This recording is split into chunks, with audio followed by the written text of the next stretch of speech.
What's up, everyone? It's Brian at the Inevitable You, and in this episode, I'm going to be talking about some of the latest research around how elite athletes and top performers set their goals, which actually challenges the conventional SMART method, which is specific, measurable, actionable, realistic, and time-based.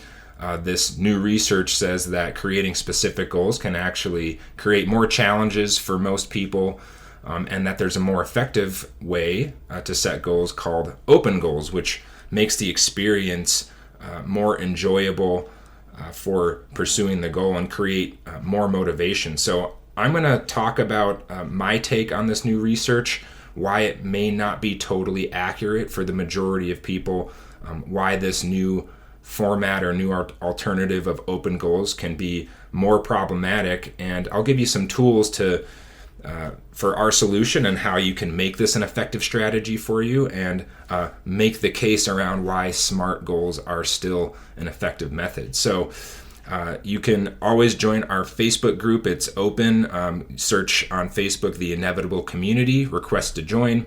And if you enjoy this content and you want to hop into our Tuesday night Q&A calls, which is what this content comes out of, those are live calls, and I open it up for questions at the end. We always have great discussions. Just go to our website, theinevitableu.com, and sign up for your 30-day free trial, and then it's only $39 a month after that. So hope you enjoy the content, hope you're having an awesome day, and we'll talk soon. I posted a article on the Inevitable You Facebook group yesterday. So if you haven't seen that or you haven't joined yet, you can, on Facebook, search the Inevitable Community. It should pop up for you and request to join. But I shared this article that talks about, so the headline is Elite Athlete Study Reveals the Most Effective Type of Goal to Exercise More. So I wanted to review this because it's some pretty interesting stuff. I'm really excited because it's new content. It's something that I haven't seen before or heard of before. Maybe some of you have, and I would love your thoughts as well. But basically it starts off by saying, almost 60% of people set a health or exercise goal for their New Year's resolutions to exercise more. And it goes on to say that specific goals can actually put us off. And so they go into talking about SMART goals, which is one we've covered a ton of times here. The acronym for specific, measurable, actionable, realistic, and time-based. We've used this for years.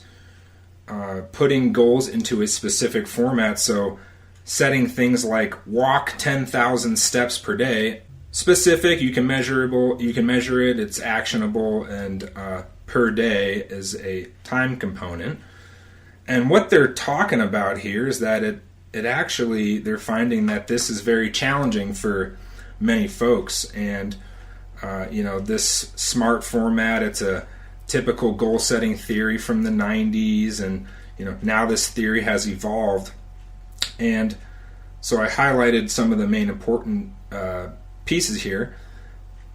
Why you feel like you failed after only recording 9,000 steps, for instance, when your goal was 10,000, when in reality, 9,000 may be actually a really good, mark to hit for most people. But because you don't reach the specific target, it can feel disappointing. And when you stop making progress towards your goal or start to feel like you're failing, it's easy to give up, like many of us do with New Year's resolutions. So, okay, that's interesting. That's an interesting take on it. And so they propose an alternative, which is to set an open goal. And open goals are non-specific. They're exploratory, often phrased as aiming to see how well I can do. And so in this study, they looked at professional golfers, elite athletes. They pulled a quote out of someone who is a climber, saying that, hey, I just kind of went after it to see how it goes, and before I knew it, I was way further than I thought I would have gotten. I didn't even really think about it without consciously knowing. And so what they're proposing is that these open goals are far more beneficial than SMART goals, because it's taking away the trauma of failing. Or when you set an open goal, for instance, you're starting from where you are versus always comparing yourself to where you need to be and seeing this goal over there and, oh, I'm not there yet. So this is why we cover, where did I put it? Outcomes versus goals. When we talk about SMART goals, we talk about it as outcomes versus goals. So you're actually putting this as something that is already done versus something in the future.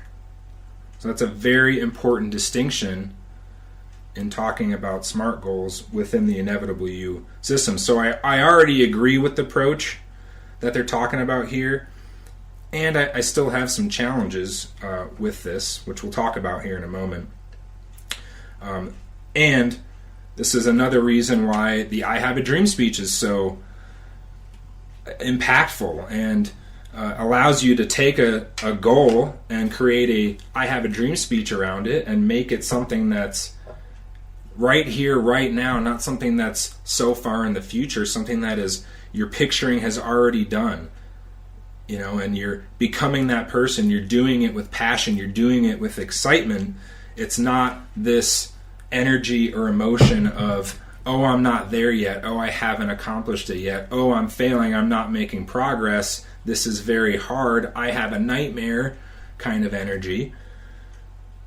So they say, again, one participant said open goals take away the trauma of failing. Now, here's where I have a challenge with this. and failure management, which we've talked about, in December as part of your, goal-keeping software, that one of the reasons why, so many people give up on their New Year resolutions, or why goals can be so hard to accomplish, why it's hard to maintain your momentum with new software, is that as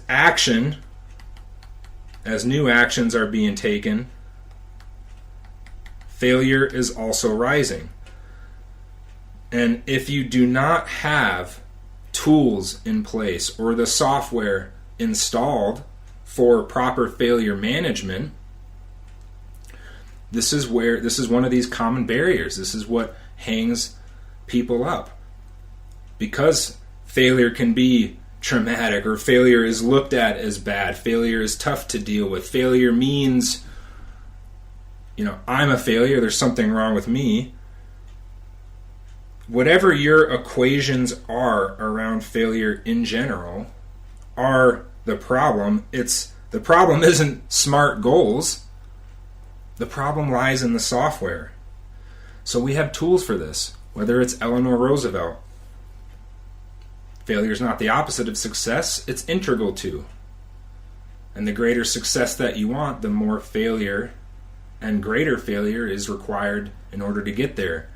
Why? Because failures bring lessons, they bring growth, they bring learning opportunities. This is where you start to change these equations, these habitual sentences, this software around failure specifically. Peekaboo Street. The skier going down the mountain. When her skis, or Lindsey Vonn, or whoever your favorite professional skier or snowboarder is, when they get on the mountain that day, out of anyone on the mountain, they've fallen more and they've had the worst falls. So they're pushing the limits, and they acknowledge, they know that in order to win a gold medal, in order to get down the hill as fast as humanly possible, it requires them to go to limits that other people won't go. It requires them to, experience those falls, those failures that people aren't brave enough to do. So, always with Peekaboo Street, we talk about sabotage and that being different than the average blue sloper who gets on the hill. Speed picks up, they're trying to brake, still going faster speed, and before they get to a speed that's way too uncomfortable, way out of their comfort zone, just boop, fall over before they experience an even more, catastrophic, more painful fall. That's sabotage. That is not failure. And so, what does sabotage look like for you in your life? Whether it's a delayed returning of a phone call, it's not doing timely emails, not being on time, not showing up on time. So how do you define sabotage in your life, in your business model? Where does that happen versus where do you push the envelope, find your edge, experience a true failure, where you're going to learn from it? Lindsay, Vaughn, Peekaboo Street, they're seeing just how far they can push it because their focus, it's not a manifestation for failure. Their focus is how fast can I go? It's all about speed.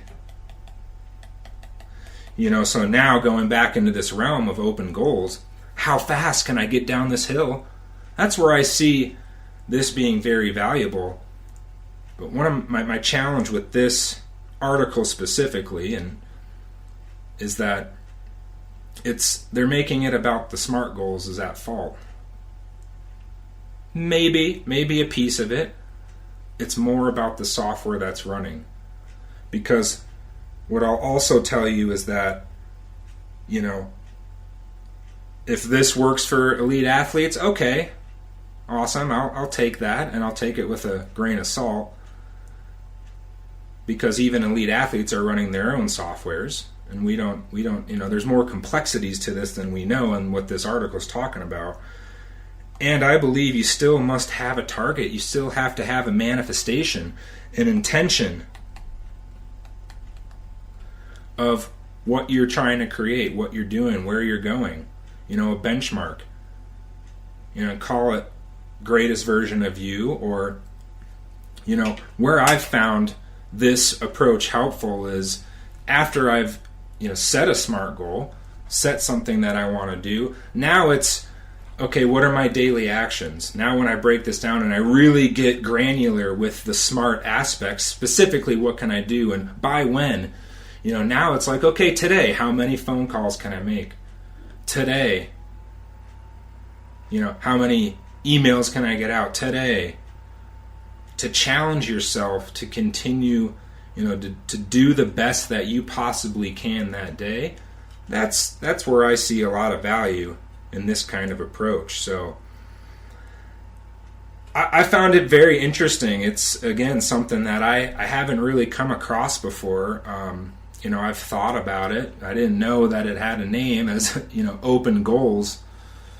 And I thought back into times where, maybe I applied this for myself, and for my health goals. And I have found some value, but I'm interested to hear what you guys think. Do you agree with this? And maybe some examples where you've tried this, or just thoughts in general. What do you guys think?